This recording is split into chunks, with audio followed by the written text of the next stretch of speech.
I'm saying it.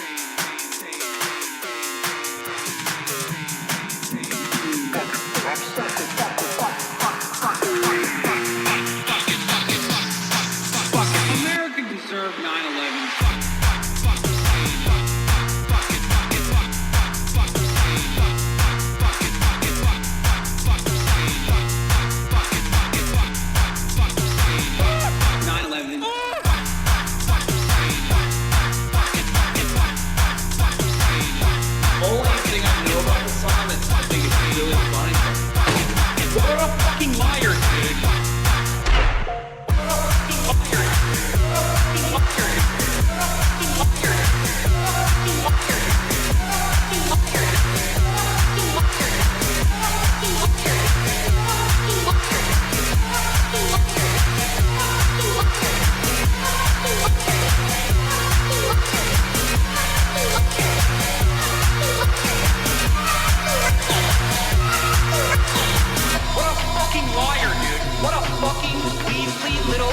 Liar, dude.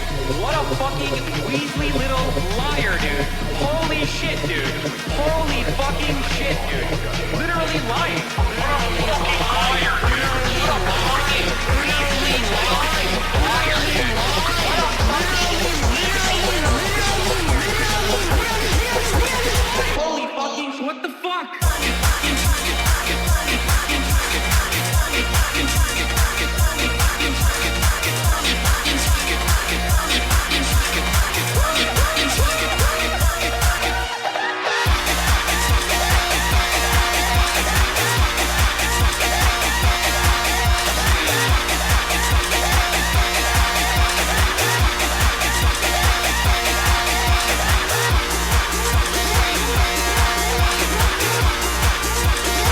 What's going on, everybody? I hope everyone's having a fantastic evening, a fantastic afternoon, fantastic pre-noon.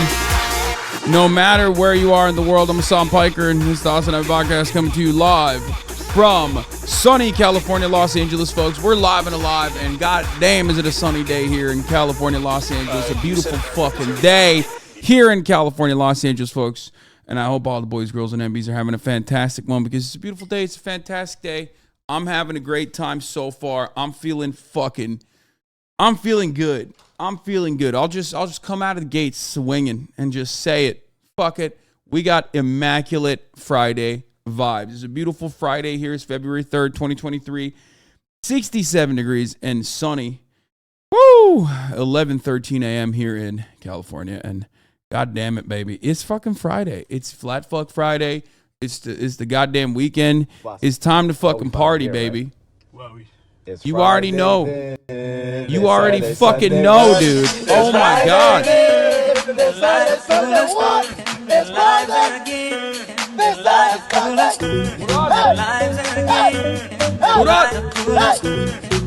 That's right, Murat's here. The house is alive. You know. Austin show's coming over in a little bit. You already know I love having friends over.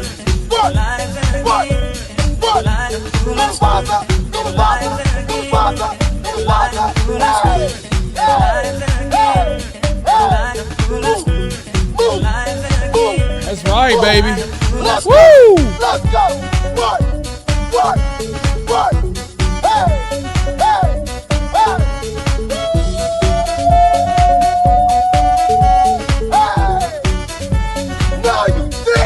But he did. Mufasa certainly did. You already know it. That's right, baby. Let's fucking go. Okay. Hey, Saucy Hossie, please hit me with some of your signature bechamel sauce. What the fuck is a bechamel sauce? Like bechamel, but you put bitch in there? I like that. Anyway. Guys. This is a part of the broadcast where I tell you a little bit about my personal news. Now, you might be thinking to yourself, Hassan, why are you in such a fucking good mood? And let me tell you, I mean, if you don't know, there's a couple reasons, okay? There's a couple reasons. Now, one, why am I in a good mood? I had a great workout this morning. Two, why am I in a good mood? It's actually a beautiful day out, okay? I worked out for like 3 hours in the sun. It was fucking awesome. Holy shit, dude. I cannot recommend this concept more to people. Being outside a little bit and touching grass on, just braving the elements a little bit, especially when it's nice as hell out, is an incredible experience. Okay? Obviously, for many of you, you can't do that because it's like literally fucking minus 30 degrees. And that sucks. But you can still go to the gym and feel good. You know what I mean? Brother, I would be, but the air quality is 140. Okay, I don't want to hear it. I don't want to hear excuses. Go to the gym. Maintain a healthy diet. You can do it. One Piece AOG key edit? No, we're not doing One Piece edits right now. Chill. I do push-ups at the top of the hour during the ad break. Nice. Smart. No talking about your fucking air quality, man. Immaculate Friday vibes only, okay? Immaculate Friday fucking vibes only, baby. We're at in the year where the New Year's Eve gym rush is dying down. Let's go. I can't speak on that because I myself am a bougie bitch, trains in someone's backyard for the most part. But I do know what that's like. I think maybe the gym talk, like gender wars, that was possibly caused by, people, the newbies in the gym. You know what I mean? I think newbies that didn't know how to act right or whatever, maybe. Anyway, but no fit talk. Don't fucking worry. This is the part of the broadcast where I tell you a little bit about my personal news about what's going on in my life between the time I press stop streaming and start streaming. And let me tell you, last night I ended the broadcast in a bad mood. I was not happy. There's a reason why I don't play Valorant, but Saikuno had asked me, and I'm a sucker, If Saikuno asked me to play Valorant, I'm going to play Valorant. It's hard. It's hard for me to say no to him. So I didn't rage quit, but I was planning on ending it at, because Thursdays I usually go a little bit later, but not too much later because I start actually earlier on Thursdays because I do the leftovers. But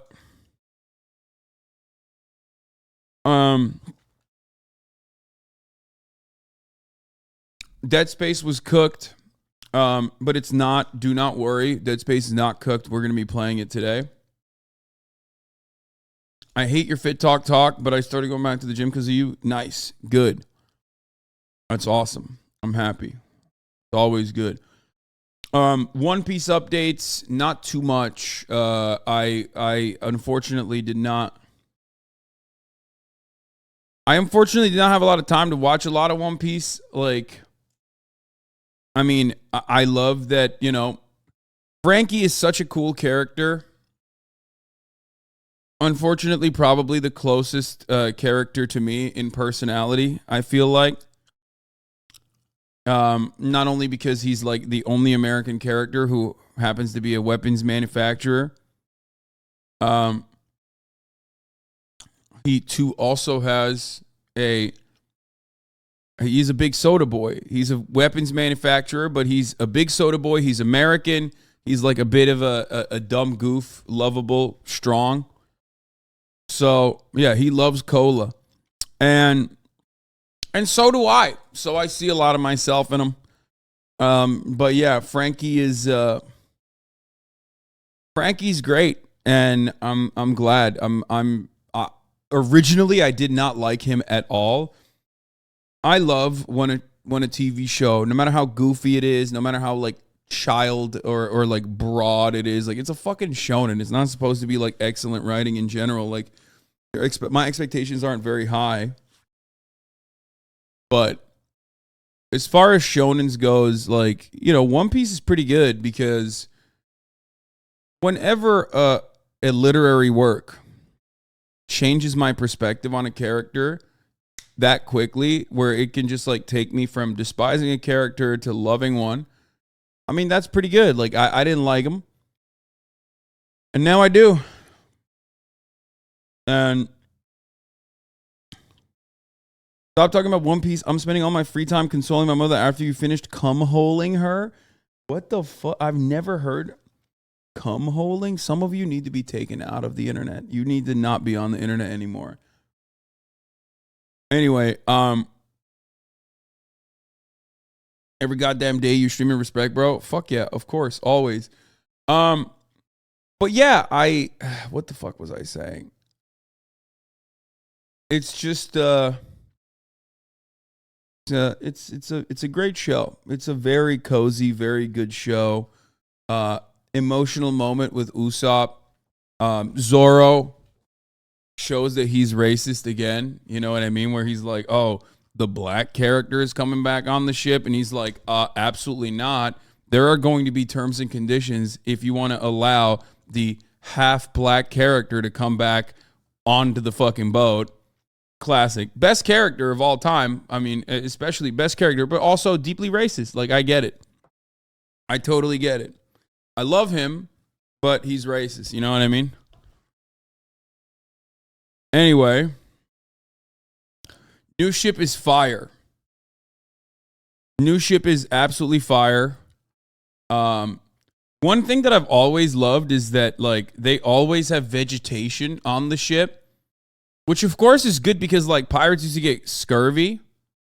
You know, they used to get hella scurvy, and like the one way to deal with that is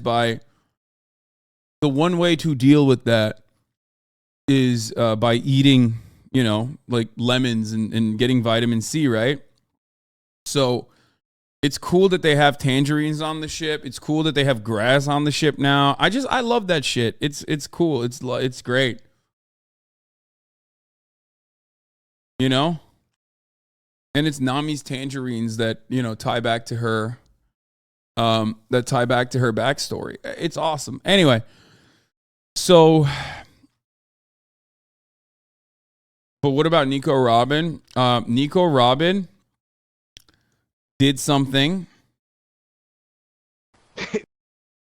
Nico Robin did something this last episode that I think is very like ooh, like what the fuck is that? She basically jerked off Frankie from afar, which was crazy. That was a wild thing that's a wild thing. I think that's a cool concept. That's all I'm going to say about it, and we're going to move on. So yeah.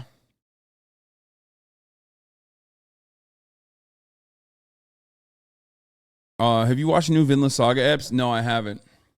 I gotta take a break from One Piece to watch like Chainsaw Man and also Vinland Saga. There's so much. One Piece is like destroyed my fucking content lineup. I watched You People. That was cool. I mean, it was all right. It wasn't like great or anything. It wasn't like anything excellent or anything. It was just like Kenya Barris's new show. Or new movie. It was mid. It was so mid. Movie sucked, too woke. Honestly, I wish there was more Eddie Murphy. Like, my number one problem with it, Julia Louis-Dreyfus and Eddie Murphy carry any project. Like, they're both goats. Like, they're incredible. And I think like Kenya Barris does a lot of like black art for white people, but not like white savior shit. But still, it's more like it's like for white people to get a better understanding of black culture. Does that make sense?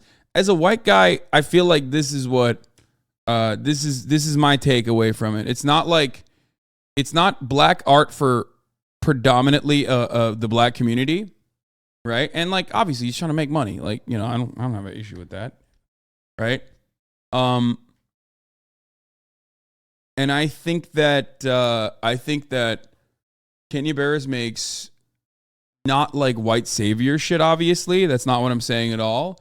because Hollywood is littered, infested with like white savior projects to make white people comfortable, to make white people feel like they would be the non-racist person in the story of like black people through, throughout the civil rights movement or whatever, you know what I mean? But he's more like, let me give you a comfortable window into black culture from afar.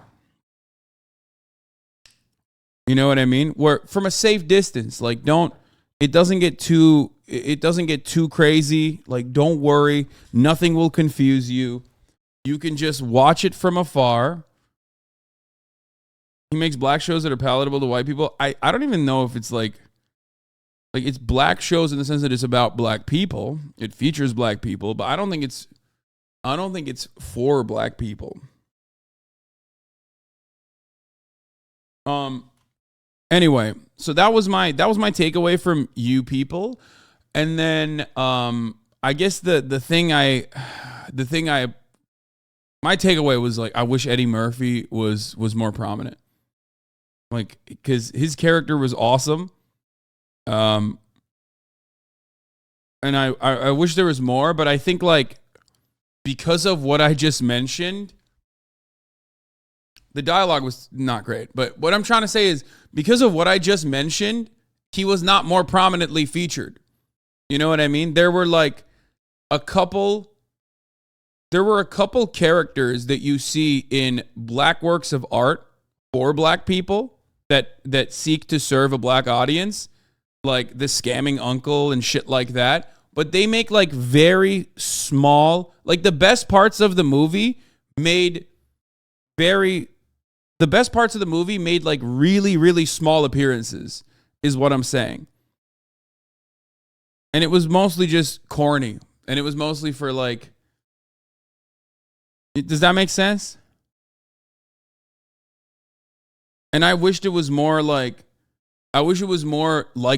Eddie Murphy and the other uncle and characters like that. That would have been I think that would have just been a better show overall. And Julia Louis-Dreyfus. Julia Louis-Dreyfus was great. The ending felt very rushed. Yeah. Of course. It was short too. It was like a very short movie.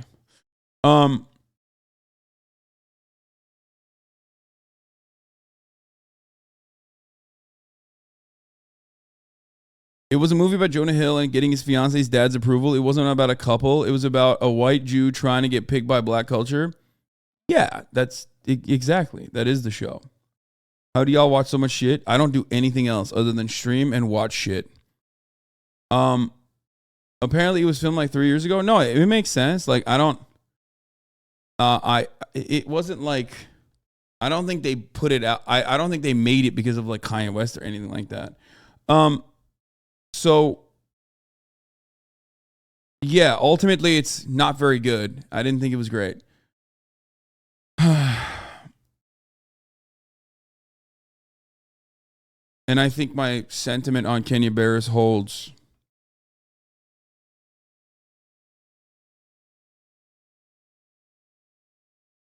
And I wish there was more.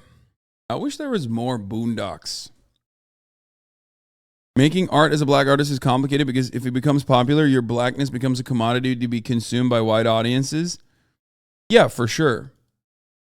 Also, the other side of it is true too. It's like when you want to make black art for black people, you also are like basically running into the issue that like white people might be offended or not get it or not understand it or not consume it, and therefore you're not going to make as much money. There's a ceiling. Does that make sense?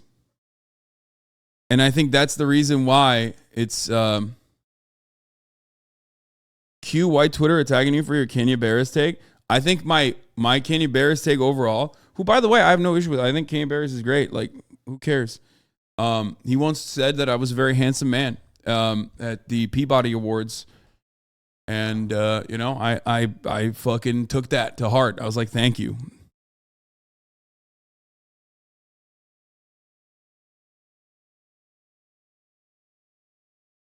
The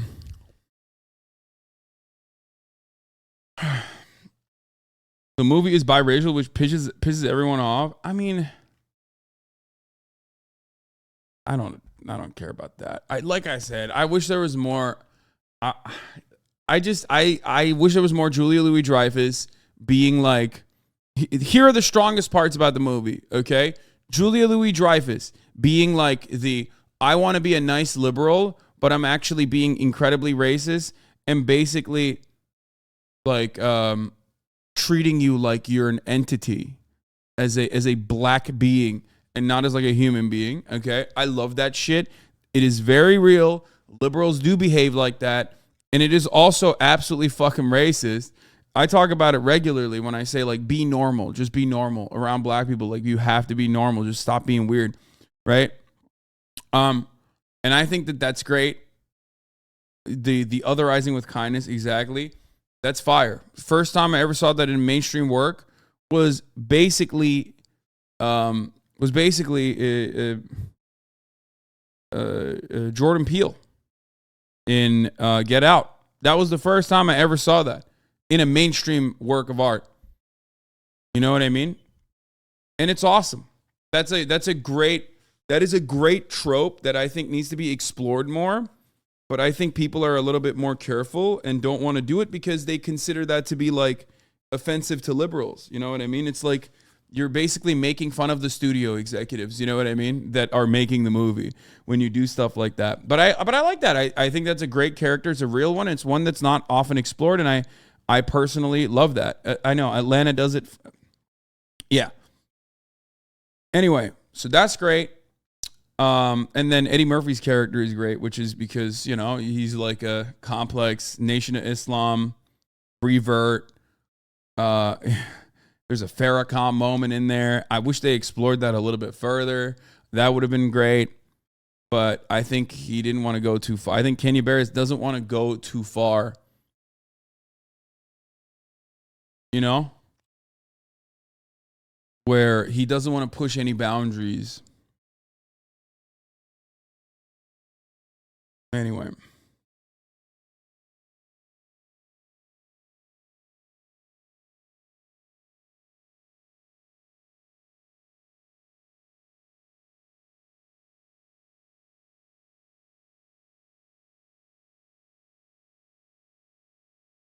I'm watching You People Netflix, and what they really nailed is telling white people exactly what racist thing they're doing wrong and having them reply, oh my God, I would never do that. You would, because it's exactly what you're doing, which is why I just told you that. Yeah, that was the best part of it. Otherwise, it was kind of corny. Like, that was good. That was good. The whole concept around that, I liked. You know what I mean? I was fond of that. Julia Louis-Dreyfus, who like acted her fucking ass off.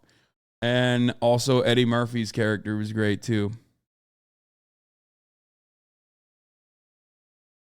Guys, we are not watching Kid Nation later. Kid Nation is done, okay? And not just on Twitch. Kid Nation is over. Do you understand? Please stop asking me about fucking Kid Nation. I don't want to draw more attention to it. I know you guys don't know. I know you're like probably not intentionally asking to trigger me or piss me off. We cannot watch Kid Nation, please. We can watch, however, is a new cop show with Steven Seagal, which is infinitely better than Kid Nation. Anyway, all right, I got to fucking blast off, all right?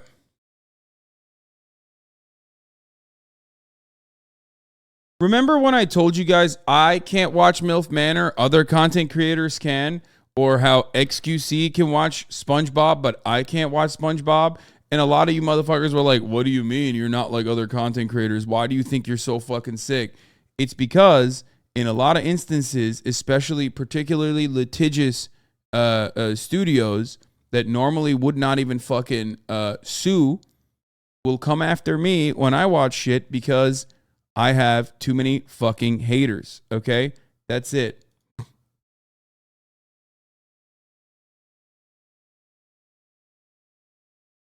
What the fuck is this? Faves Hassan?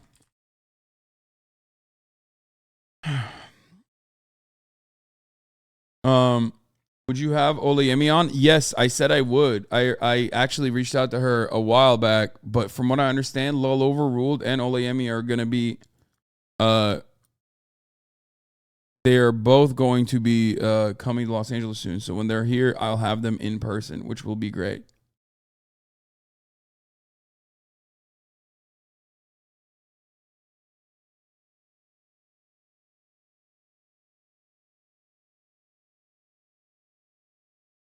Anyway, all right, let's blast off. Let's freaking blast off. We are doing scary game today, okay? So fear not, or at least get ready for some fear. Scary games are happening. When you get to Tate, let's watch and make fun of his emo tweets. Yeah, he's been going real emo.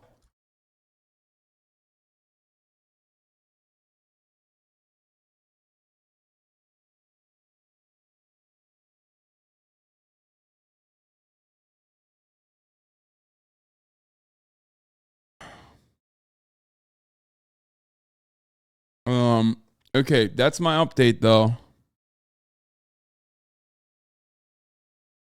Those are my updates, folks. Okay, let's talk about a bunch of what are we going to talk about today? Okay, we got the Chinese spy balloon.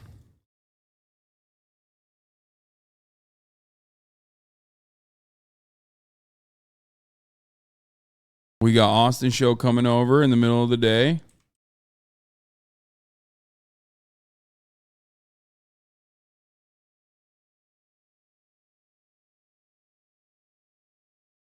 Male inequality explained by Richard Reeves.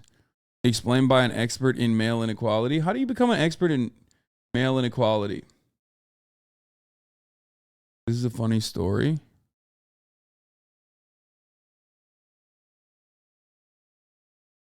Guy Ritchie's The Covenant, maybe. I do like Guy Ritchie movies. I'll take a fucking look at that, yeah. I'll fucking take a look at that, yeah. Don't worry about it. Guy Ritchie's The Covenant, a bond, a pledge, a commitment. Jake Gyllenhaal and Dar Salam, starring Guy Ritchie's The Covenant. Watch the official trailer now and see the film only in theaters in April. All right, fucking nice. Yes, I will do Okay Buddy as well. Oh my God. Sometimes you guys get a little out of hand. Okay, Haas Twitter. Sometimes you guys gotta like fucking dial it back, okay?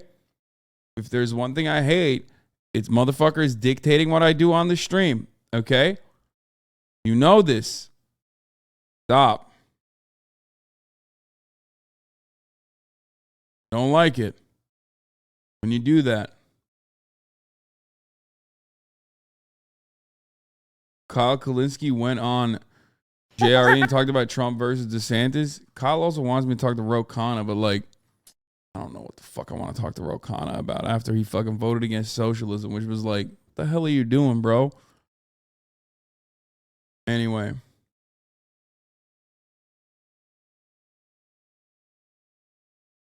I swear to God, the last 20 streams have started with you having to tell chatters that they do not run the stream. I know. Which is annoying. Okay. Kalinske on Rogan. Steven Seagal is a cop in Louisiana.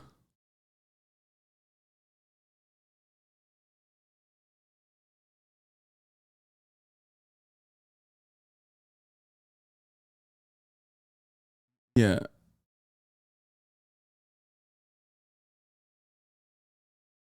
Joe Rogan gets on unhinged transphobic rant on JRE. What else is new?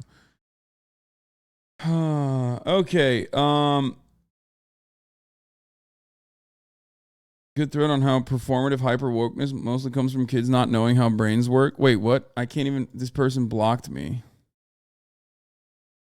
Oh no, this person made their account limited. I can't see it. So if you can still see that account, then let me know what that link is, because I can't see it. Oh, Trump exclusive interview too. Exclusive Trump interview.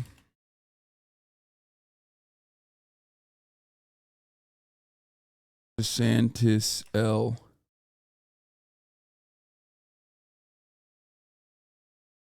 We have a jam-packed day today, is what I'm saying.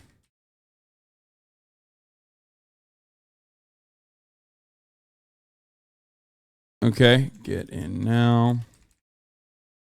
There it is. I'm a little slow right now, but I'm fucking getting there, okay? There it is.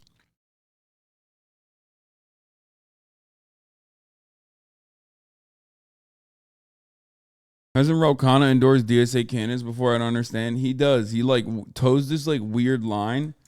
I don't know why. Maybe it's his district or whatever, but like he just toes this weird line of like, I'm not a socialist, I'm an ethical capitalist. That's how I'm selling capitalism. I mean, that's how I'm selling the concept. Like he just thinks he's doing the right thing by doing that, but he always has like weird. He always has like weird shit that he does. I don't know what it is. Okay, listen. Here it is. Woke Bay clears out an entire squad with the ugliest gameplay imaginable. This is a clip from 5 years ago. Let's see. They knocked me down with C4s, and then they sprayed me with the... Wow, they're really good. I'm just mad they built so quick. That is Noah Colwyn, by the way. Like, the person I'm playing with is Noah Colwyn and two random dudes that I met at the courts. Or wait, did I meet them at the courts? Or did I meet them online or something? Two like random... Anyway, we're blasting off. Yeah, this is how I started off. I literally started off playing Fortnite by strapping a fucking camera onto my goddamn PlayStation. Like, this is how I started. Yeah, and that's Blowback's very own Noah Colwyn. And I clipped it myself, I think. I clipped this myself. Yeah, it says clip by HasanAbi. So I guess I clipped it myself.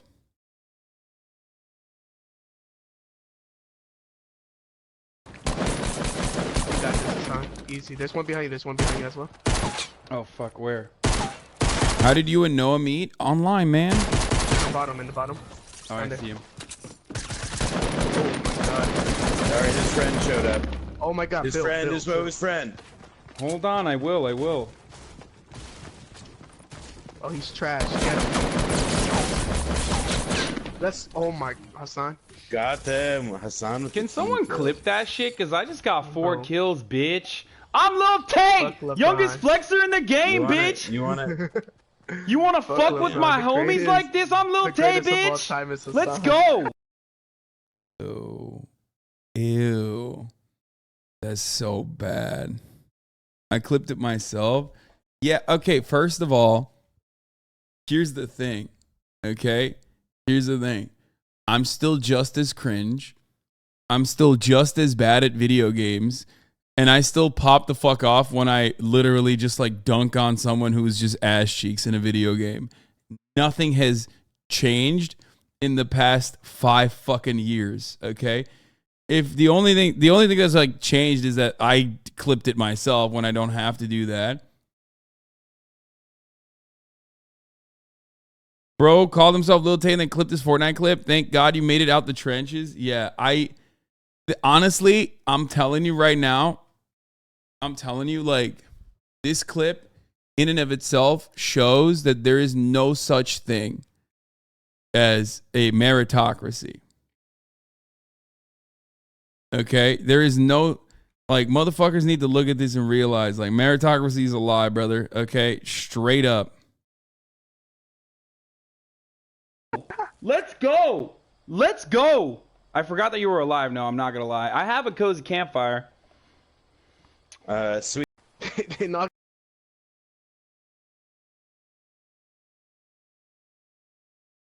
Pickle Rick vibes, lol. Yeah.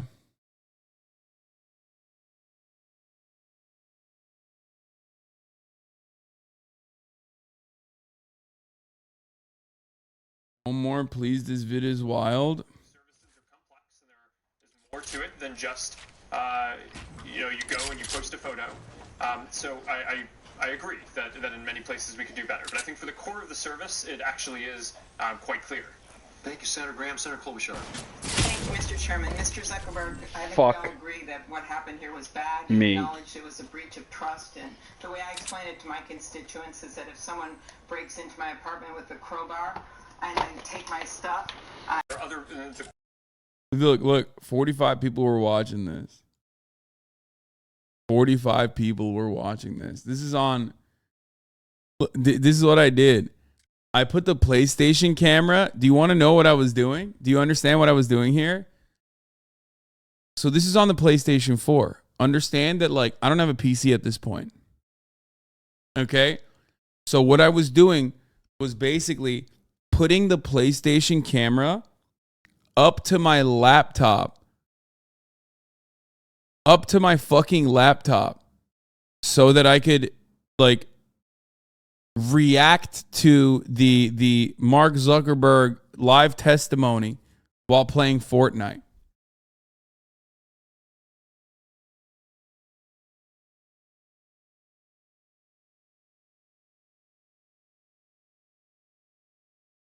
Do you understand? Bro, we found your old PFB. Is the Instagram screenshot? Yeah. Wait, why are you making fun of me? Yeah, exactly. That was my old PFP. Oh, the lock thread, you got it. One of the repercussions of psychiatry and chemical imbalance becoming the dominant mode through which we discuss mental health is that we've lost the analytic modes of thinking that allow people to have more nuanced views of desire, politics, and what people should think. Okay, this is too long. Can't read. Don't understand. I don't care. Okay, never mind. I take it back. That's too nerdy. It might have been great, but it's not for me. Okay. I'll debunk this like man inequality shit in a little bit as well. Or not even debunk it. Maybe he's got some good points. I don't fucking know. Here we go. We should blast off one last time here.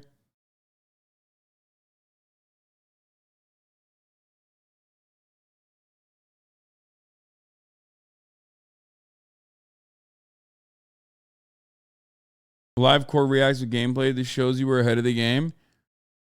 Yeah, I mean, I was trying to make do. It's just like, I think one thing that I will admit is that structural limitations do actually force you to think in very creative ways. Like you literally have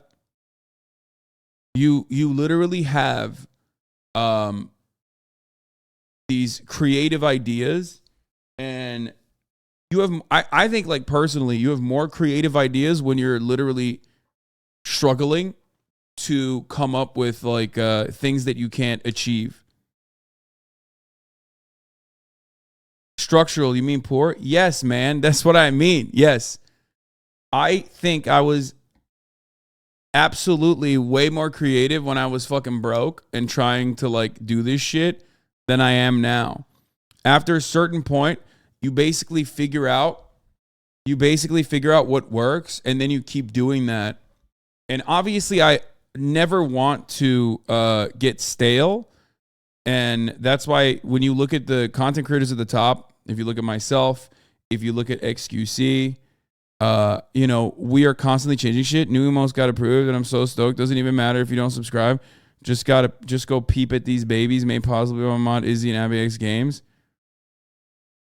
Yeah, look at that.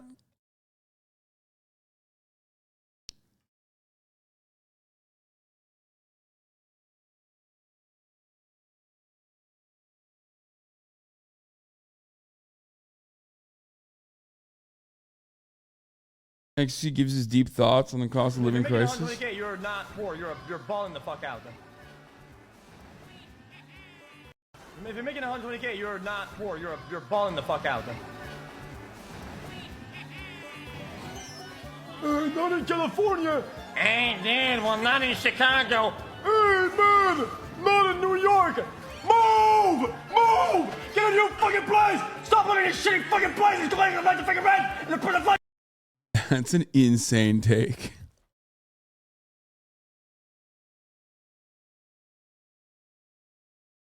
I make only 900K in California and that barely covers my expenses. Had to get my Lambo's windshield replaced, made a dent. No one will get mad at XQC for this take, by the way, except for like Twitter leftists and shit. Because like literally, if you come across like out of touch as a rich guy, but from a right-wing point of view, no one gives a fuck. People will still glaze you up and say, yeah, no, I feel that way too. Just straight up. And I don't want people to get mad at him anyway, but like XQ moves every month, so he thinks it's alright. Yeah, this motherfucker thinks everyone has the capacity to move like he does, bro.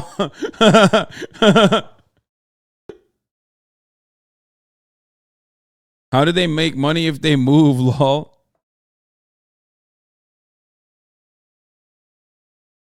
$120K is plenty to live in Cali. Just admit you can't manage your money properly. okay, $120,000 is livable wages in probably every city, by the way. That is true. Like, that's not even a joke. Unless you have like a whole family. Maybe not like Silicon Valley, but or DC. But like, I was making shit work with like 65K. Okay, I was making shit work with like 65K in LA, you know, fucking however, 5-6 years ago now, right? However, I was not comfortable, okay? Like, I was not like, oh man, I can have like amenities, you know what I mean? Like, that's before tax, 65K before tax. So I was not like I wasn't like thinking, oh my God, how am I going to budget out my fucking manager's special chicken like I had to when I was making 35K, right? And, you know, when you're making 65K and you got a bunch of fucking, you got a couple other people living with you, you can, you know, when you share your living space in Los Angeles, you can make it work.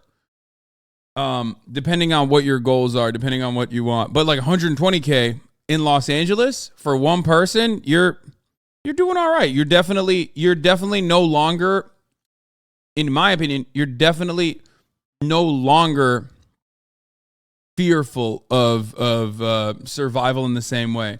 You might not be able to like put aside a lot of money for your future, but you certainly can, you know, you can pay your rent, you can, you know, go out on the weekends, stuff like that. I'm not speaking about San Francisco because I'm not entirely certain about the San Francisco housing market. From what I understand, it's really bad. I've lived off of 20K. Bitch, me too. But like, that is unimaginably no money, okay? That's nothing. Listen, I'm telling you, no. That is like not the expectation, okay? As someone who made $21,000 his first year of working at the Young Turks in California, if I didn't have my living squared away by a second job that I got, okay, that would be impossible to survive. I would die. It's unlivable, okay? That's not living at that point. You're surviving, and barely. And anyone that fucking says that that's not the case in Los Angeles is lying to you, okay? As someone who lived it, I'm telling you right now, I had to get another fucking job, and that job covered my living expenses, and it was still incredibly hard. So yeah, when you're making 20 grand a year in Los Angeles, you're not living, you're barely surviving. Okay? Once I got to 35K, I was again like, then I was living, but then I also had I moved into a different apartment with a roommate, and in that circumstance, it was like still not very manageable, okay? Not manageable at all. Only when I got up to like around the 60s, when I got to like 65, that's when I got to 65, that's when I was like still worried about finances, obviously, but not to the same degree. You know what I mean? I started having to worry less about shit, but you know, after that, it's over.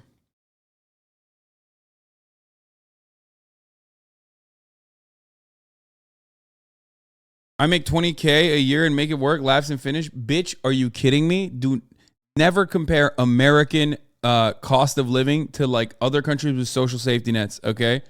That is not like people in the UK be like, what you mean, lad? 20K, 20 quid, it's a good deal. Lots of proper blokes get fucking that kind of money and live on it. We have council housing. We've got healthcare covered for. It's like, we don't have any of that shit, you know? Like, you can't. Your fucking healthcare is tied to your job and shit. Don't do it. No, I moved from Finnish to the UK because, you know, in countries where there are better social safety nets, yes, you can survive and live actually comfortably with way, way lower wages.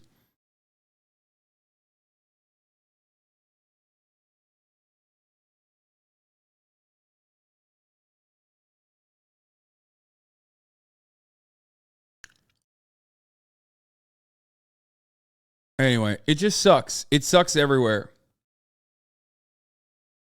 But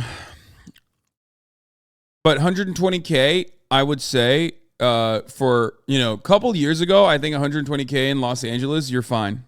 You're definitely good. You're in a good position. I don't know what the rental market looks like now because I'm a homeowner, sick flex.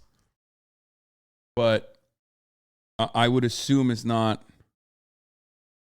I would assume it's harder to live off of, but it's still like you're fine. There's no way. Can't speak for DC, can't speak for San Francisco. Can kind of speak for New York. I think 120K is good.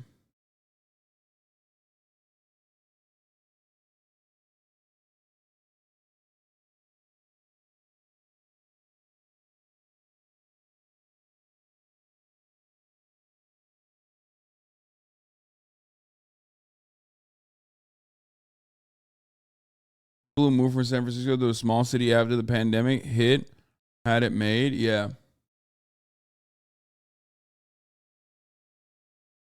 I don't get it. Is it the renting price that makes it so expensive? Yes. What do you mean? Renting is awful. Landlords are fucking unhinged, man. They're genuinely, truly a burden to society. Yes. Renting fucks you. Okay. 100%. Probably the worst part of existing in the United States of America, other than not having health care.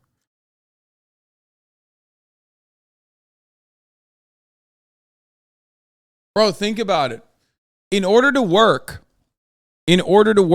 okay, and be a productive member of society, one of the main things you need is a roof over your head. And that thing, okay, which in a normal planet would be offered to you, right, by the government at no fucking cost whatsoever. I'm saying in beautiful utopian society, right? That thing takes up like half of your fucking salary. What the fuck? That's insane, dog. That is literally I think about that and it blows my fucking mind, and it shocks me that more people aren't like, yeah, that's really fucked up that we're just literally dumping half of your fucking salary directly into just surviving so you can go and make money for someone else. Nuts.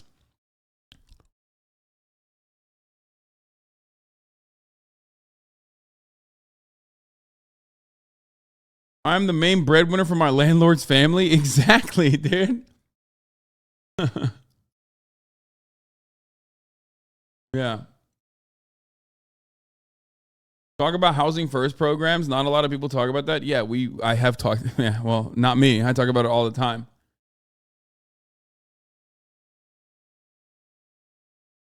You are making money for someone else, okay, at your place of work. You're making money for your bosses. They give you a smaller percentage of that back to you, whatever they've decided you are worth, okay? They give that to you so you can make money for your landlord's family. How the fuck does this make sense? Also, you can have a roof over your head so you don't fucking die, and then you can go back to work and make money for someone else, and then they take a small percentage of that and give it back to you. So you can go again and fucking feed your landlord.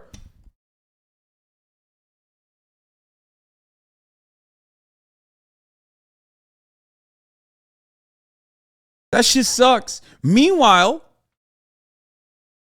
no country has free healthcare if it's paid through taxes. Dude, I love you, man. You're fucking brilliant, dude. Anytime someone says this, it just reminds me of the dumbest guy trying to sound smart by just pointing to something that is so obvious that everyone understands.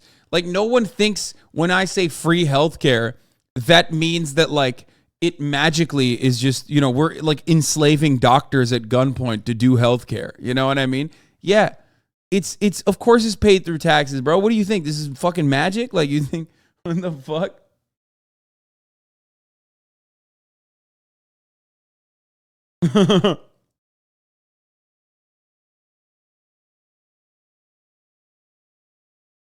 How is it different to here? Wait, what? Well, chatter, I guess if it's no different to what's going on here, we should just switch over to the other one, right? Yeah, this is a kid, I think. I'm not going to yell at him.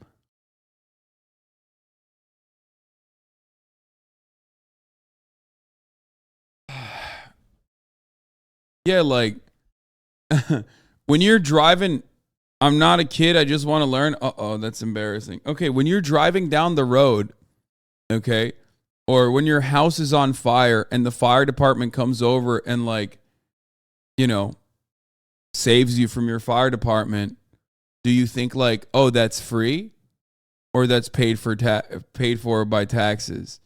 Or when you're driving down a road that someone else paved, do you think like, you know, like my tax dollars paid for it? If you understand these like pretty basic concepts, you can understand that healthcare could operate in the exact same way. I'd rather not pay for anything if I don't have to, in my opinion. Yeah, well, luckily, at least like with respect to fire departments and shit, you know, people have decided that that's too dumb. You know, that's a really dumb concept. I don't believe that you are an adult, for the record. I think you're lying. I hope you're not an adult. Oh my God.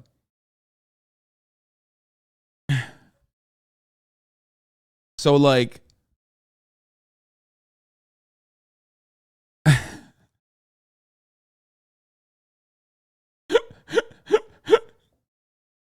you are definitely, I'm not old if that's what you mean. No. You're okay. We got it. No. This is like when you have two kids in a trench coat trying to fucking sneak into the movie theater to watch like a rated R movie. You know what I mean? He's like, no, I'm not old, but like, I'm not a child. I'm an adult, actually. Okay. Okay. Do you understand the concept of roads? Like how roads are paid for?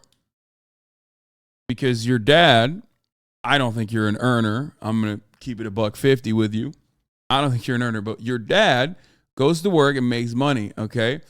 And then some of that money, some of his wages are already taken off. Like a chunk of the wages are taken out of his salary in the form of taxes. And then on top of that, he pays more taxes at the end of the year, depending on what tax bracket he's in, okay? And that money goes to the government, which then the government turns around and either gives it back to the states or uses at the federal level and builds a bunch of shit like roads, you know, fixes the infrastructure. Unfortunately, for most people living in America, a big chunk of that, especially, you know, your local municipalities are using a lot of that to fund the police, unfortunately, and not necessarily enough on like social safety nets and stuff. I'm not bullying him, man. What the fuck? Bro, I am literally not bullying him. You think I'm bullying him because I'm like trying to explain to him how this shit works. What the fuck? That's not bullying. How could you say that's bullying?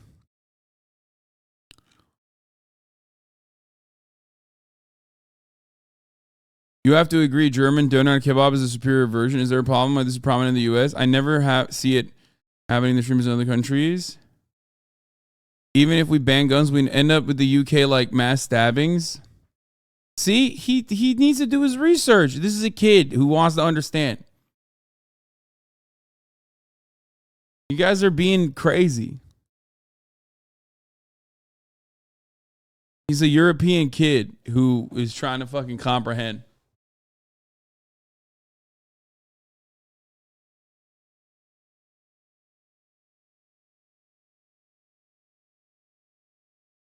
I have responded to him before. Because contrary to popular opinion, if someone is in here to learn and asks a question, not like coming at it like a piece of shit, and ask a question genuinely, then, you know, I'll try to help them out. See, this person is like living, breathing proof that like because they don't cross any boundaries and aren't like weirdly bigoted, I just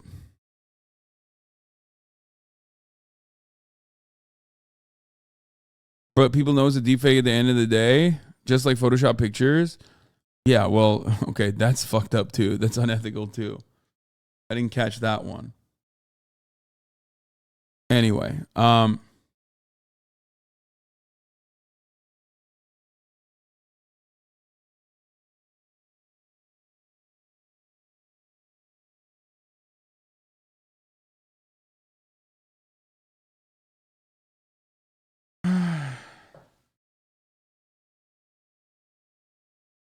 the profit motive is not the most effective means of distributing resources. Things like housing, healthcare, infrastructure cannot be effectively run with the profit motive in mind. So we pool money to make those things more efficient. It's not even just a moral issue, but a practical one.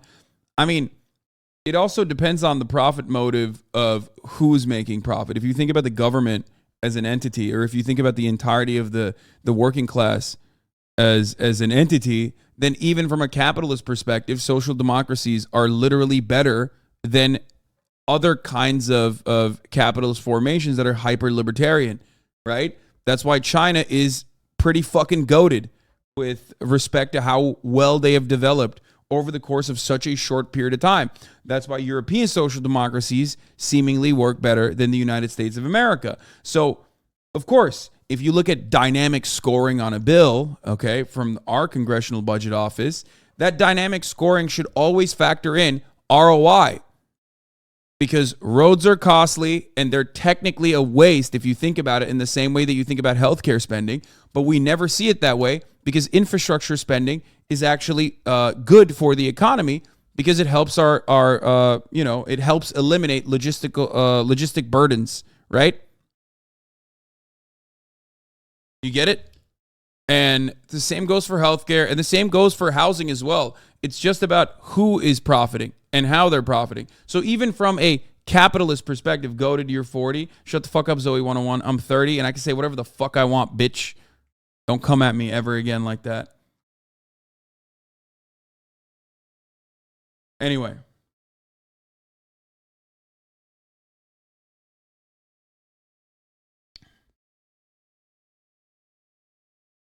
So ultimately, it just depends on who you want to profit.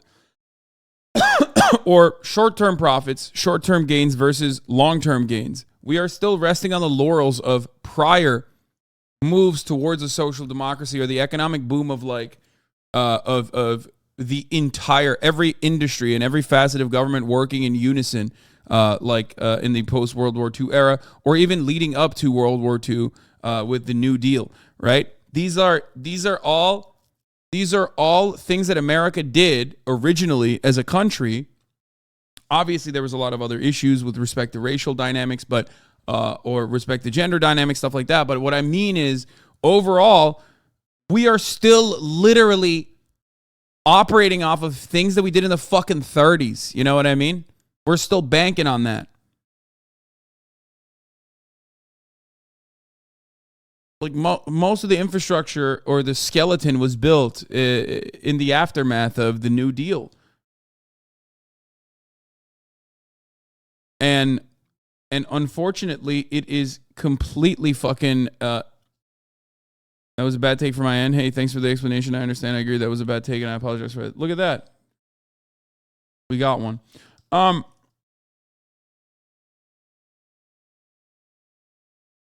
So that's the issue, guys. Okay? The issue is that even from the perspective of capitalist efficiency, okay, unless your goal is to specifically improve profit margins for private corporations, okay, which that is America's main goal for the most part. America is not a real government. America is not a real government. It's simply, a bunch of corporations in a trench coat, right? There are other versions of governance out there that still operate under a capitalist mode of production that ultimately do better and are more efficient. and have more control over its citizenry and do a relatively decent job at growth and prosperity.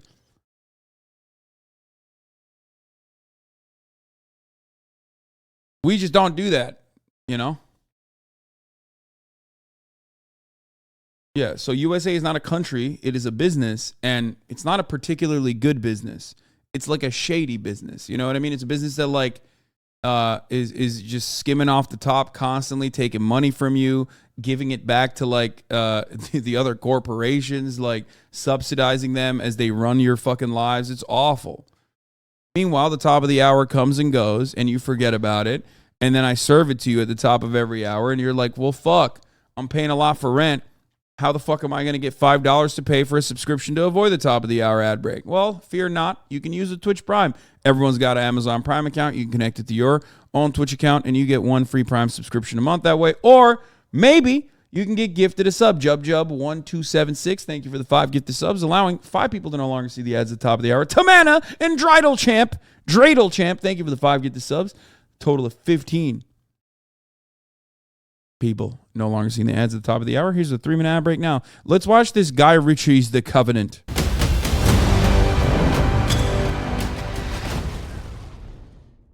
What the fuck's this about? It's a Jake Gyllenhaal movie, and I do love me some Jake Gyllenhaal.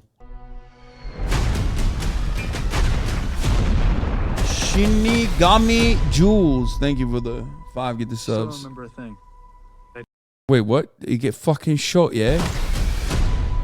Oh no, he got hit with a butt of a gun. I don't remember any of it. I only remember the interpreter. Why you want this job? I need the money. Strawberry Cake Pop Don't Fanatic, disappoint, thank you for I'll the be a pain in the ass. 5 gifted No, as well. not- Tehjaran, thank you for the 5 Me, gifted. sir. Money isn't the reason he wants this job. It's Alabama killed his son. Oh, Stop the vehicle, Sergeant. We don't want to go down this road. ew. Ahmed. You're here to translate. Actually, I'm here to interpret. John, you have tallies approaching.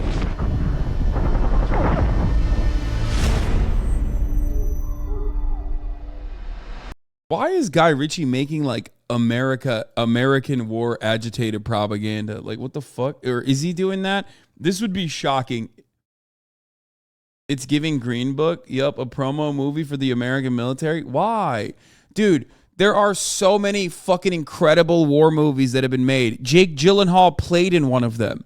And it's not fucking pro-war. It's usually anti-war. Wasn't Jake Gyllenhaal in Jarhead? Am I crazy? Yeah, he was. One of my favorite war sucks movies of all time. Yeah. Classic. God, Guy Ritchie sucks so much now. It's awful. This is the meme tweet. Americans will invade your country and kill your people, then 20 years later make a movie about how invading your country and killing your people made their soldiers sad. But that's literally IDF as well. But dude, hold on. Maybe I'm wrong. Let's see. Well, I won't back down. For 3 weeks, this family believed you were dead. We owe that man your life. There wasn't enough for him to carry me across those mountains. No, he's Wait. hiding it. You know, this is like a version of this actually happened. Not exactly like this, and it wasn't an interpreter, but that famous movie with Mark Wahlberg, the one that was written about the Marines that were like on a fucking, or was it the Marines? I think it was a Delta Force or whatever. Lone Survivor. Lone Survivor is literally an Afghan dude, like a random Afghan dude that wasn't an interpreter, I don't think, straight up saving the life of the dude himself. And then the dude who survived just wrote a fucking book that was completely made up and made a movie about it that was also completely made up. Meanwhile, like, yeah, Marcus Luttrell, Lone Survivor.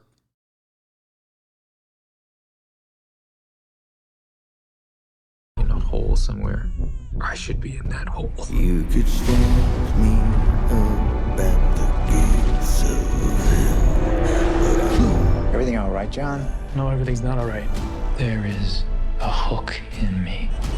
Ahmed and his family are in trouble. We can't intervene.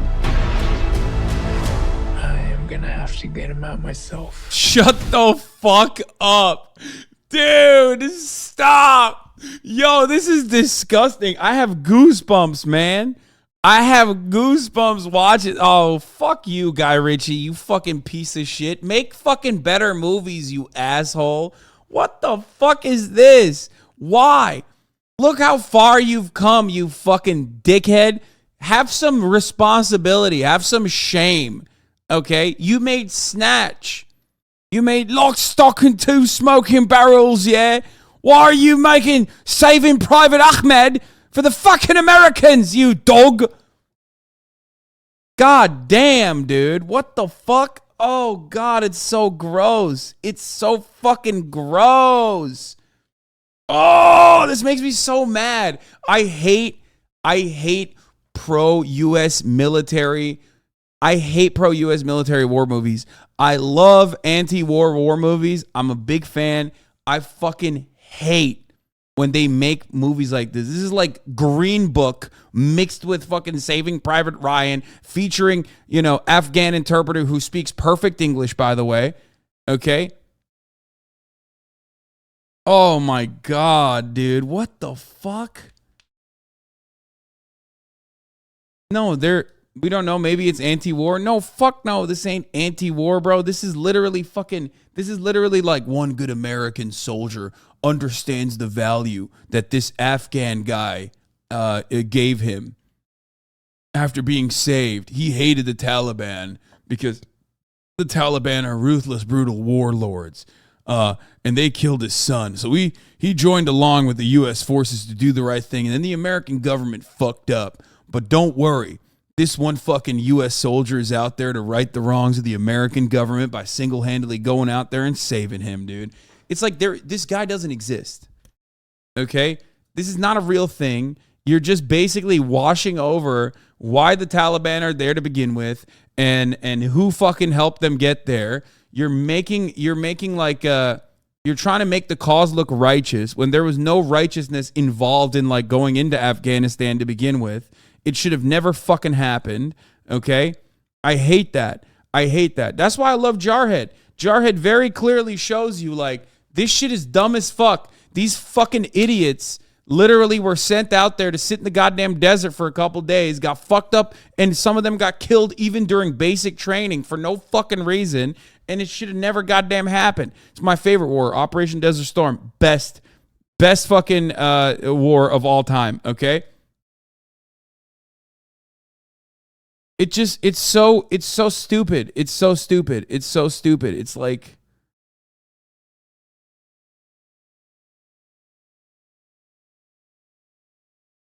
yeah, the U.S. Army is struggling to find recruits. It needs to win the fight over the future. Yeah, good luck, man. Good luck. Look, you want to know how the U.S. Army will go back and bring up recruitment numbers? I've talked about this before. The greatest boom of recruitment happened post 9/11.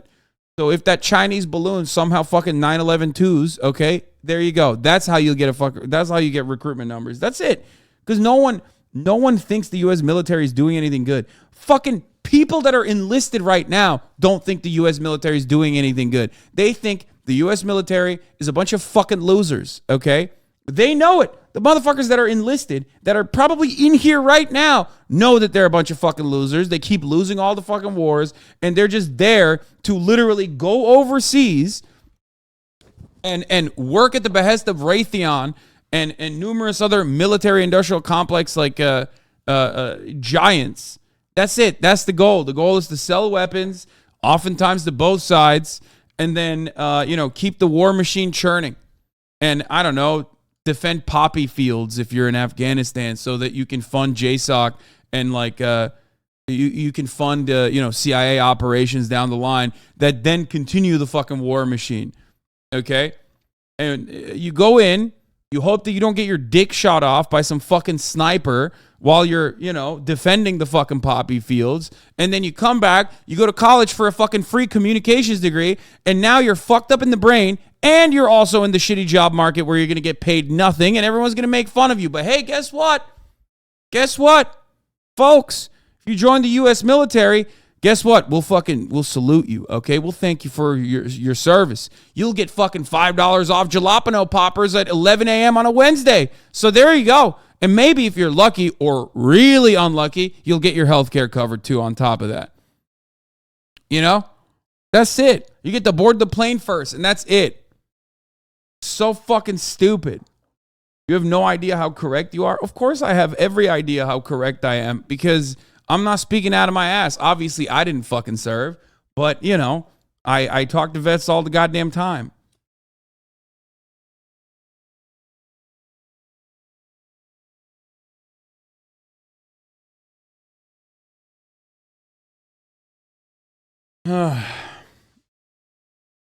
Literally a single U.S. trained operated night raid, 0 unit, killed at least 452 civilians in 4 years. Yeah, night raids are fucking dog shit. I mean, it's all awful.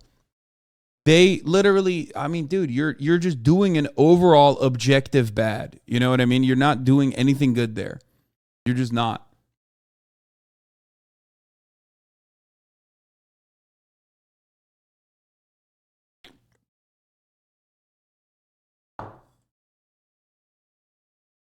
Anyway, yeah, you can't even get a fucking Hellcat anymore. That's the other part. As the cost of living gets worse, and worse and worse, like, you can't even get like fun shit anymore. You can't even get the fun toys.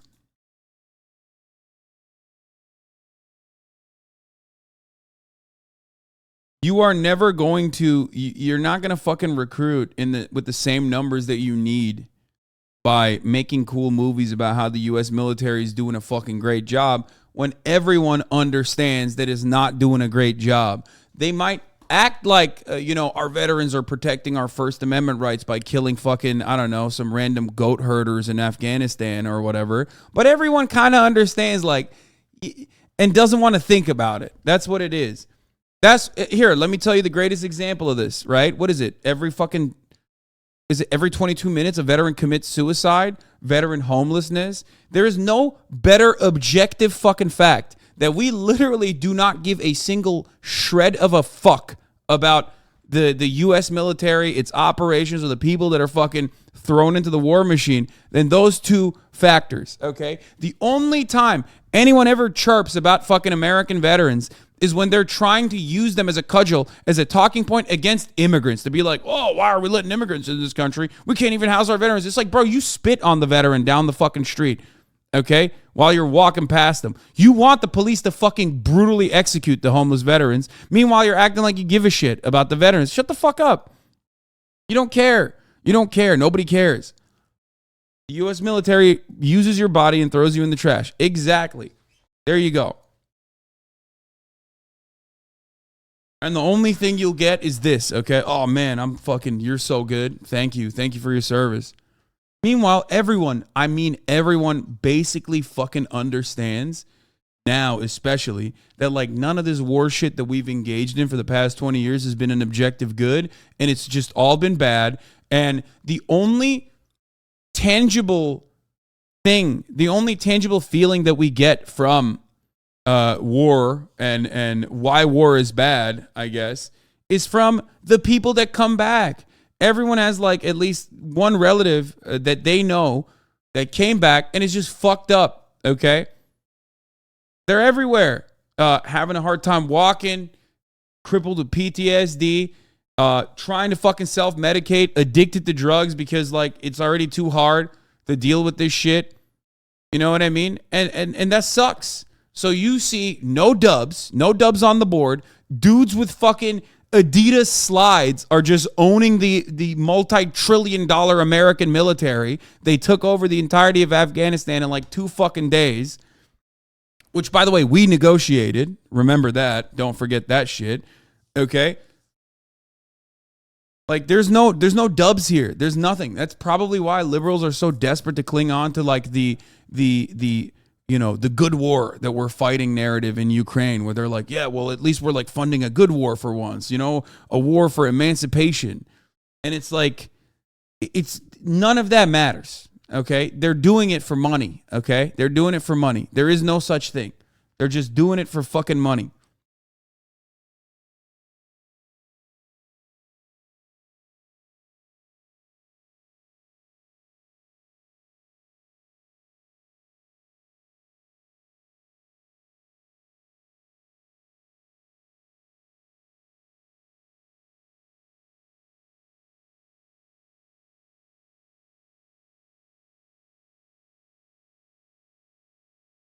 Anyway,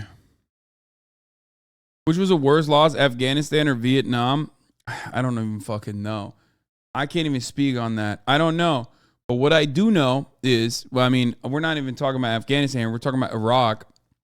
What I do know is that due to the depleted uranium that we used, okay, in Fallujah, for example, currently the birth defects in Iraq are worse than anything else. It's worse than Hiroshima and Nagasaki.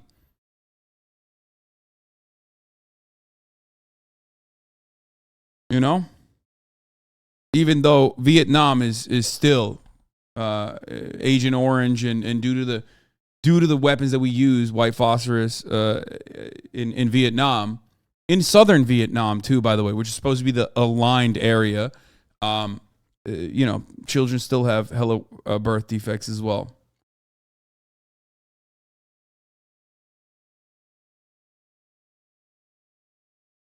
Wait, what nuclear stuff got used in Iraq? Depleted uranium was used in Iraq.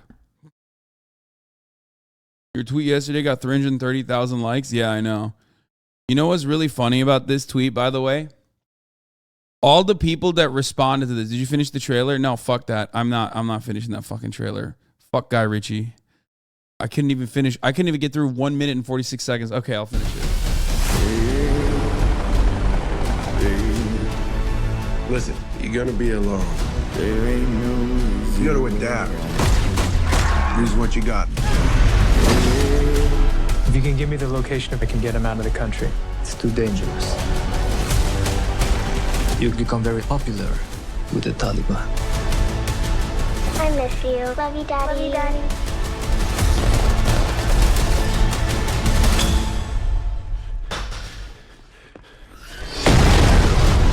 You think if I could be free of this debt, I wouldn't be?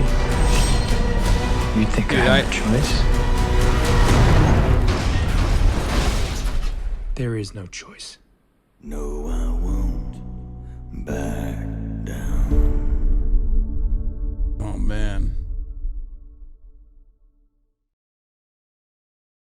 Iraq War's legacy of cancer. 2 U.S.-led wars in Iraq have left behind hundreds of tons of depleted uranium munitions and other toxic wastes. Contamination from depleted uranium munitions and other military-related pollution is suspected of causing a sharp rise in congenital birth defects, cancer cases, and other illnesses throughout much of Iraq. Many of the prominent doctors and scientists contend that depleted uranium contamination is also connected to the recent emergence of diseases that were previously not seen in Iraq, such as a new illness in the kidney, lungs, and liver, as well as total immune system collapse. DU contamination may also be connected to the steep rise in leukemia, renal, and anemia cases, especially among children, being reported through many Iraqi governorates. Governorates? How do you fucking governors? I can't even say it. There also has been a dramatic jump in miscarriages and premature births among Iraqi women, particularly in areas where heavy U.S. military operations occurred, such as Fallujah. Fallujah literally has a higher fucking birth defect rate than like Hiroshima and Nagasaki in the immediate aftermath of the nuclear bombs being dropped there, okay?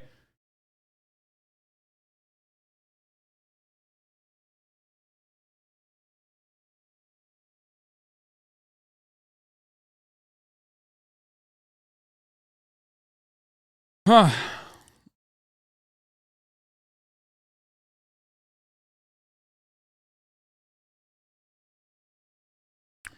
Official Iraqi government statistics show that prior to the outbreak of the first Gulf War in 1991, the rate of cancer in Iraq was 40 out of 100,000 people. By 1995, it had increased to 800 out of 100,000 people. And by 2005, it had doubled to at least 1,600 out of 100,000 people. 1,600 out of 100,000 people. We give an entire fucking nation cancer, dog.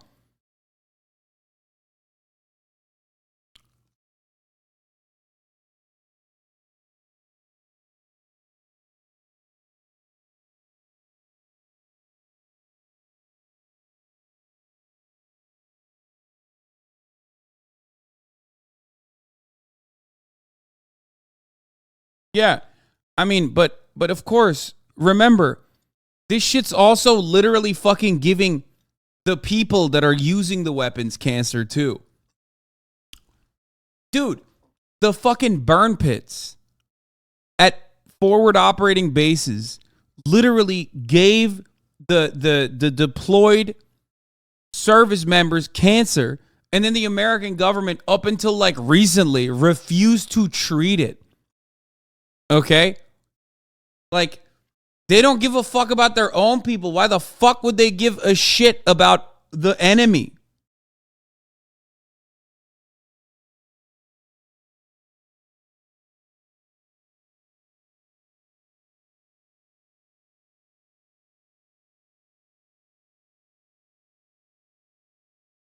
And no, don't say this is not America. Half the governments out there would literally do worse if they had this tech. That's such a fucking dumbass take. You don't know that, bitch. Why can't we talk about who has the tech and is doing it? You know? It's like we're currently talking about what has happened and is happening today, to this day. And this motherfucker said, well, in a hypothetical scenario that I made up in my mind, if other people had that kind of weaponry, they would be even worse, dude. And it's like, what is that a good way to make yourself feel comfortable? Is that what happened just now? Do you feel good about that? Do you feel like that was an adequate way to counter what is currently happening? Really? First of all, we don't know that. We literally don't know. But what we do know is this is happening.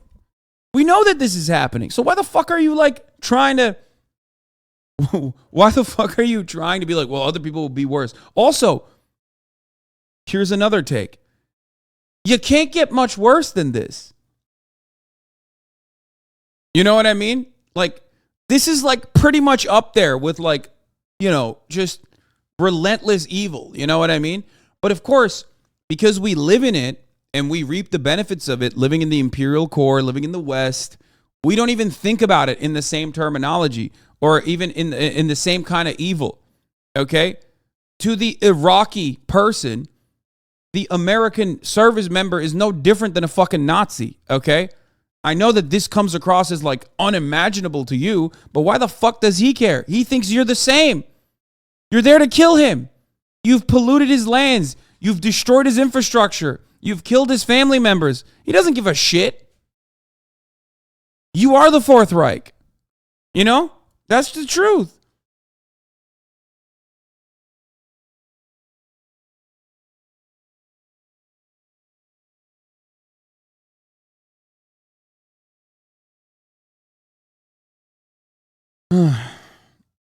But of course, it doesn't matter because there's a $1 trillion propaganda arm that tells you that this is like different. This is somehow honest. This is somehow just. So you can't even fucking, you know, you can't even comprehend it.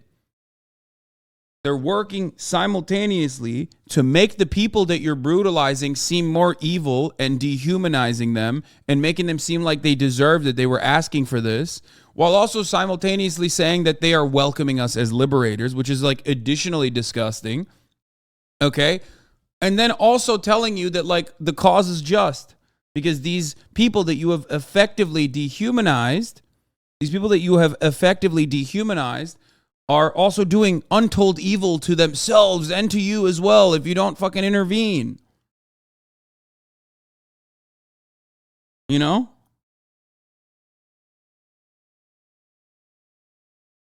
Unimaginable.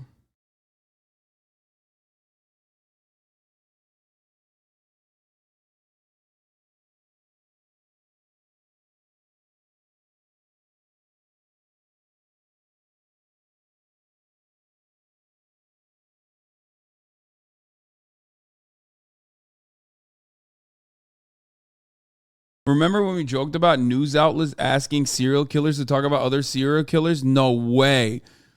BTK serial killer on solitary confinement and how Brian Kohlberger, I know how he feels. Bro, they asked a serial killer how he feels about the other serial killer. That's awesome.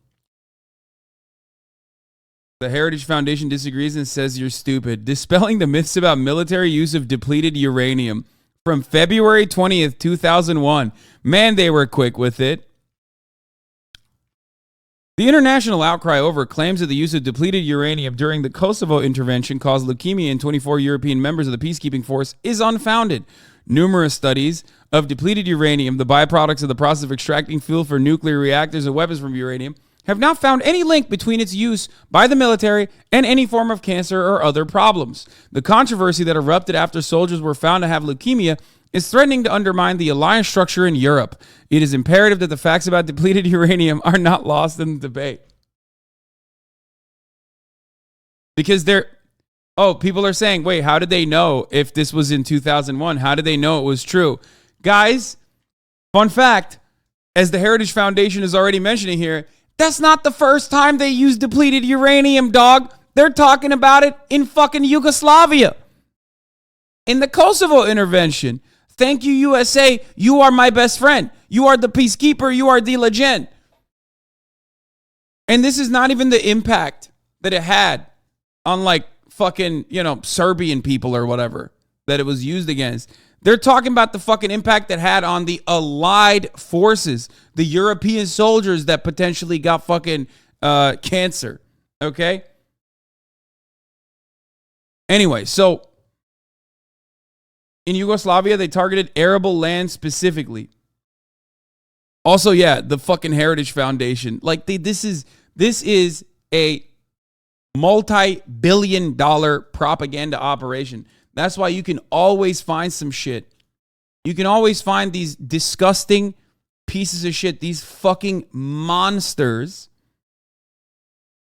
Okay? These absolute fucking dogs run propaganda to be like, dispelling the myths about military use of depleted uranium. Okay, you use it in your home then, bitch. Go ahead. It's like whenever a fracking lobbyist goes up and says, oh, well, the fracking juice that we're using is actually not cancerous at all. You could totally fucking put it in the natural water supply. And you go, okay, drink it. Drink some. And they're like, drink some. Come on, bitch. Drink the fucking juice. Oh, well, I'm not crazy. I would never do that. It's like, yeah, okay. Use some depleted uranium. Put it in a fucking dildo and shove it up your ass. Come on. Go ahead. If it's not that bad for you, it's good actually, then do it.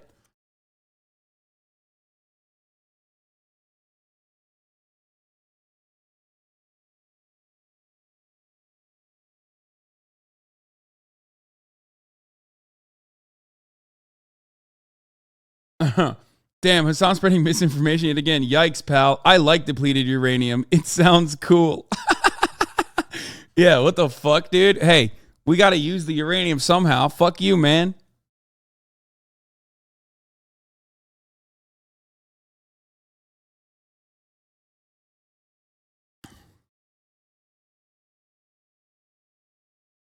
Yikes, brother. I'm actually on the side of depleted uranium in this conversation. Please stop spreading misinformation. I like it. Okay, so here's what I gotta say. This tweet. Let's move on from fucking U.S. imperialism. I'm gonna lose my fucking mind. The one Guy Ritchie stupid ass movie that he wanted to make just tilted me to no fucking end. We're gonna do a quick beat on Andrew Tate. So one thing I find very funny about the Andrew Tate saga, okay, is what has happened so far. So now he's in prison, right? He has to grow out his hair. He can't cut it. Very obviously, he's bald, even though he lied about being bald by choice. So I tweeted, I said, and I did not think it was going to pop up this hard. I said, can't believe he had the audacity to claim he's bald by choice. 330,000 likes. One of the funniest parts about this has been, okay, one of the funniest parts about the saga is all of these motherfuckers who are Tate dick riders turning around and being like, that's kind of fucked up that you're body shaming Andrew Tate. And I'm like, dude, do you know who you are defending? Like, I can see your other tweets calling women whores. Okay? Like, you can't turn around and be like, you know, no body shaming, please, when you are writing for Mr. Body Shame. He's Mr. Plenty. Mr. Plenty of misogyny. What the fuck do you mean, no body shaming? Hello? This is what I don't understand. And it's like, I guess it's at the heart of every kind of fandom on the internet. It's just, they're like, oh, well, you don't understand, Hasan. I meant no body shaming of men. You know what I mean? I never said you can't body shame women. They're bitches. And it's always the same shit. Like motherfuckers being like, dude, what the fuck? Like it's the same as like people getting mad at me for saying cracker on Reddit. You know what I mean? And I click on their account and it's like, dude, you just said the N-word with a hard R. Like, what the fuck? What do you mean you can't say cracker? Like, what? It doesn't seem like you genuinely care about slurs, man. I'm not like, what?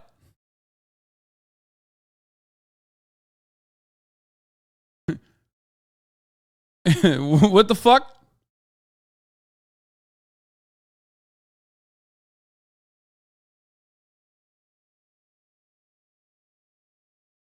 Yeah, I mean, he body shames men too. Anyway, I feel like when you criticize someone for something like that bald, it kind of makes other people with that same issue feel like you're not only saying it to them to be nice. It's like saying every jerk has small dick energy. It's like, bro, leave my tiny dick out of this. Yeah, okay. That's insecurity, though, okay? And I'm sorry. I am an ally of the bald. I myself have been combating it, okay? I myself have been combating it. Perhaps the balding is winning a little bit. Do you understand? But having said that, I'm not going to sit around and fucking be like, I cut my own hair. And in my opinion, okay, if you are dishing it out, which Andrew Tate does regularly, it's you know, this is something I can make fun of. I think it's allowed. If you are dishing infinitely worse shit out, on a regular basis, that's your main output. That's the only output. Okay? Then yeah, it's gonna come back to you, and it's valid. Also, I don't know where you got the tiny penis thing from. I wasn't saying that, but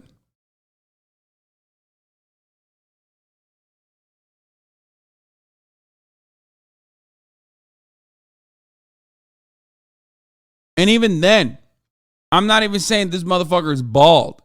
I'm making fun of him for claiming that he was bald by choice. Something that he has like another lie, and perhaps like the funniest, like the least consequential lie he's ever told. You know what I mean? It's like, it's such a like low entry kind of fucking take with respect to Andrew Tate that like his fan base getting mad at that is pretty funny.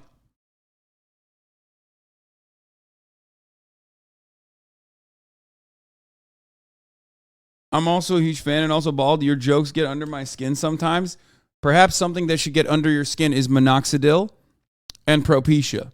Consult a medical professional before taking either. Just saying. Bro, I have male pattern baldness in my entire family, okay? Literally. I do it. I treat it, okay? Stop fucking crying to me. Bro, that shit is expensive. I don't want to do an ad, but no. It is, you would be surprised. No, it's not, actually. It literally is not. I'm not going to do an ad. It's very easy to get, and it's not fucking expensive. That's all I'm going to say. If you go through your doctor, yes, it's insanely expensive, which I did originally. But it's not. The fact that you're currently watching me, okay, the fact that you're currently watching me means you're going to get ads now about this on your Instagram anyway. So you'll find out on your own. I refuse to do an ad for them because, like, in spite of the fact that I use it, you know, I'm not getting paid by them, and so I'm not going to do that. But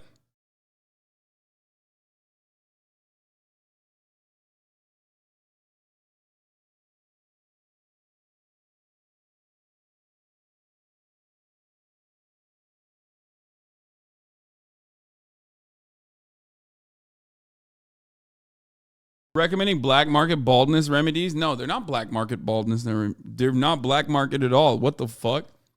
No, dude.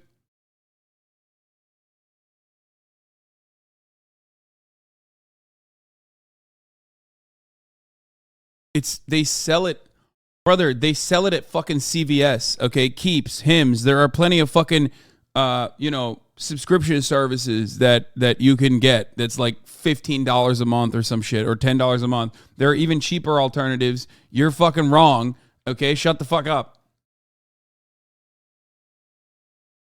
Yeah. Yes, I had to hit up the Silk Road for my baldness meds. Yeah, dude, you got to get on the Tor browser. Anyway. Yes, there are some side effects. Dude, that's why I said consult a medical professional, please. I'm not a doctor. Okay, don't ask me.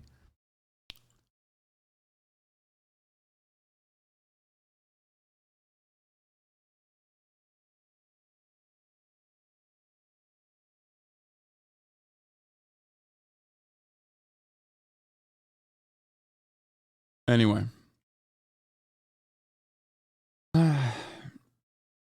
You can even get a 3-month supply of the pills from a Cuban pharmacy with a script like $10. Yeah. Okay. All right. Anyway, I do find it funny, and I will say this one more time. I find it fucking hilarious that Andrew Tate, whose entire output is about body shaming and infinitely worse things like objectifying women, talking shit about women in general, has cultivated a fandom of some of the most fragile, thin-skinned human beings. Like the amount of replies that I read from Tater Tots saying like, wow, he's in prison, dude. Yeah, I know he's in prison, dog. I know. But like the amount of fucking Tater Tots that have been like, dude, wow, body shaming much? Like, yeah, I am, dude. I mean, not really. I'm just making fun of him lying about even being fucking bald by choice. But like, yeah, I body shame him from time to time. He has no jaw, for example. Yeah, he has no jaw. True.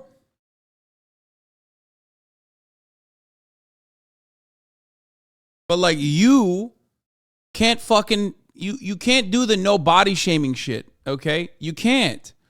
You're alpha. You're alpha male. You think alpha males go on Twitter and cry about body shaming? What are you, a freshman in college with blue hair and pronouns? Are you they, them? Crying about body shaming on Twitter?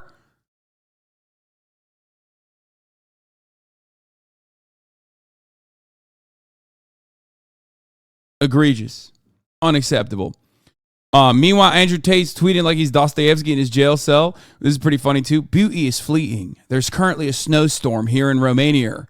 The metal stings like ice. They say you do not truly appreciate something until it's gone. It is absolutely true. There is no light without dark.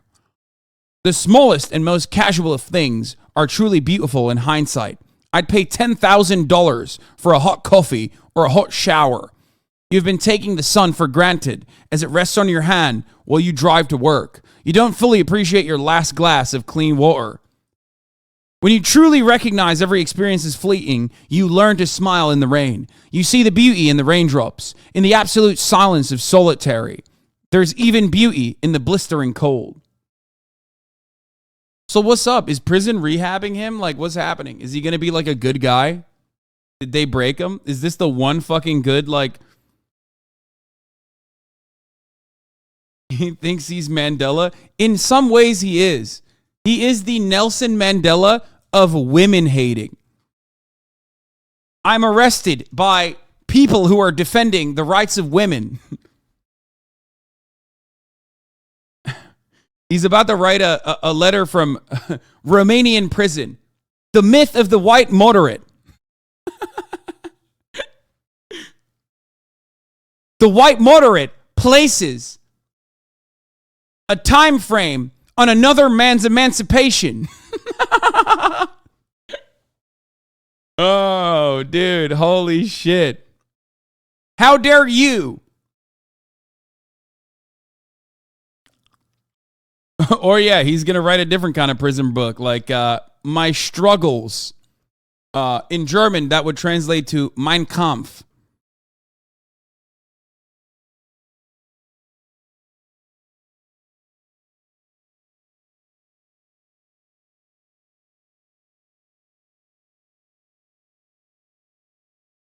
Anyway. I should have clean water and hot shower. Come on. He still has human rights in prison. This guy... Wait, what? This, regardless of how disgusting he is and his acts are, first of all, yes, of course.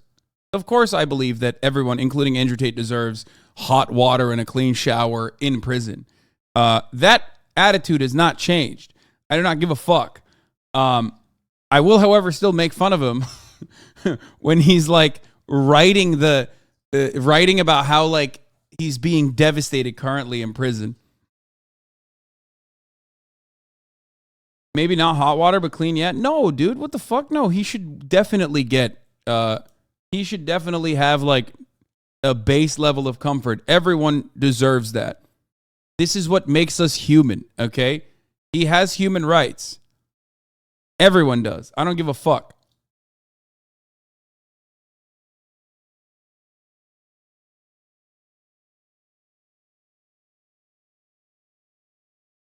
Yeah, if you read books, you're gay, but you can wax poetic on the beauty of sunshine, and that's not gay because you're in prison at that point.